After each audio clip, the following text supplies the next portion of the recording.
మహాకవి గురజాడ అప్పారావు భావాలు రచనలు నిత్య నూతనమని రాష్ట్ర ఎంఎస్ఎంఈ సెర్ప్ ఎన్ఆర్ఐ వ్యవహారాల శాఖ మంత్రి కొండపల్లి శ్రీనివాస్ కొనియాడారు. నవయుగ వైతాళకుడు గురజాడ అప్పారావు 163వ జయంతి ఉత్సవం ఆదివారం ఘనంగా నిర్వహించారు. ముందుగా పట్టణంలోని గురజాడ స్వగృహంలోని చిత్రపటానికి విగ్రహానికి పూలమాలలు వేసి నివాళులర్పించారు. అనంతరం సత్య జంక్షన్ సమీపంలోని గురజాడ విగ్రహం వరకు ప్రదర్శన నిర్వహించారు.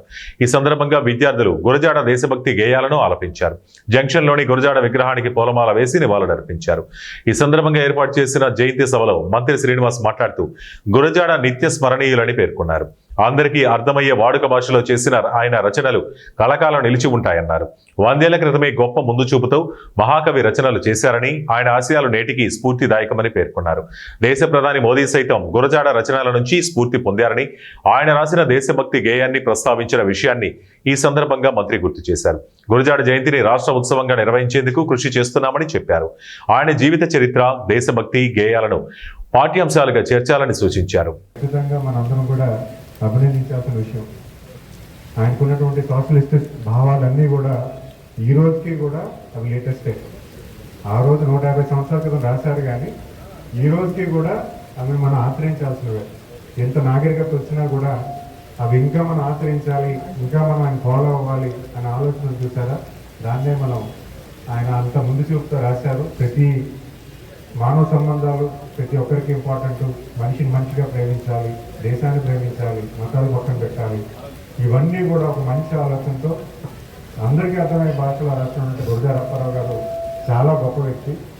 సోదరులు చెప్పినట్టుగా అరిస్టాక్రాట్ సోషలిస్టుల కన్నా ఉన్నతైన వ్యక్తి ఆయన.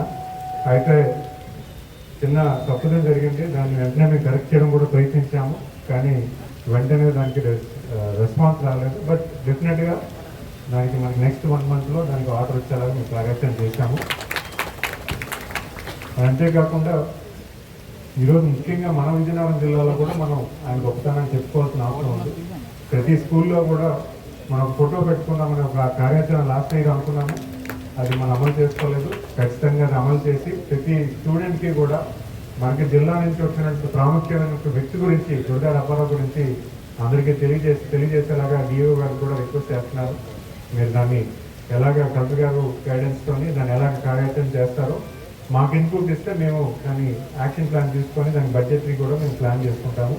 డెఫినెట్గా మన ఎంపీ గారు చెప్పినట్టుగా దానికి పిల్లలు తీసుకువెళ్ళాలి, భావతరాలు తెలియజేయాలి.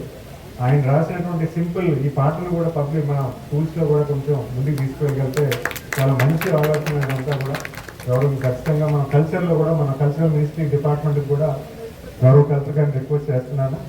కల్చరల్ డిపార్ట్మెంట్ కూడా ఇది రిక్వెస్ట్ చేసి దీన్ని క్లాస్లో పాఠ్యం కింద డెవలప్ చేయడానికి కూడా అవకాశం ఉంటుందని చూడండి. సో ఖచ్చితంగా మనమందరం కూడా ప్రతి గండాన్ని గుర్తించుకోవాలి. ఎక్కడైతే మనం డిప్రెస్ అయ్యామో, ఎక్కడైతే మనము తప్పుదారిలో వెళ్తున్నాం అనిపిస్తుందో ఒకసారి ఆయన రాసిన గేమ్ ఒకసారి చూసుకోండి, దగ్గర పెట్టుకోండి, చదువుకోండి, అర్థమైపోతుంది. మనం వేరు పోయిగా ఉన్నాం. అప్పటికంటే గురజాడ అప్పారావు గారు 100 ఏళ్ళ ముందు చూసాడేమో, ప్రజెంట్కి సంబంధించి ఆ పాట రాసినట్టు అనిపించింది నాకు. సో పిల్లలందరూ కూడా మీరు గురజాడ అప్పారావు గారి జన్మదినానికి ఇక్కడికి వచ్చాము, సెలబ్రేట్ చేసుకుంటున్నాం. ఈరోజు మీరు ఒక్కసారి చదవండి, ఆ గేయాన్ని చదవండి. నేను మెస్మరైజ్ అయ్యాను ఆ గేయాన్ని చూసి కంప్లీట్గా. ఈ అవకాశం